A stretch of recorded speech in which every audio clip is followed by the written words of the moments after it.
स्वामी सर्वांना आपल्याला कोणाला वाटत नाही की माता लक्ष्मी आपल्या सर्वांवर प्रसन्न व्हावी आणि त्यासाठी असा काही गुप्त उपाय आहे का असं मला बऱ्याच जणांनी विचारला किंवा असा काही उपाय जो प्रभावी आहे आणि ज्याने नक्कीच आपल्या धनप्राप्तीमध्ये आर्थिक प्राप्तीमध्ये किंवा धनयशामध्ये आपल्याला त्याचे लाभ मिळतील। आज एक खूप प्रभावी असा उपाय मी तुम्हाला सांगणार आहे।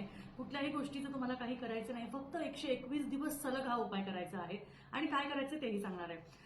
आपल्या देवघरातील जी लक्ष्मीची मूर्ती आहे किंवा लक्ष्मीचा फोटो आहे, तुम्हाला त्या फोटो समोर किंवा त्या लक्ष्मीच्या मूर्तीच्या चरणी तुम्हाला रोज एक लवंग आणि एक पिवळी कवडी अर्पण करायची आहे। दररोज एक लवंग आणि कवडी अर्पण केलेली एका डबीत काढून ठेवायची आहे।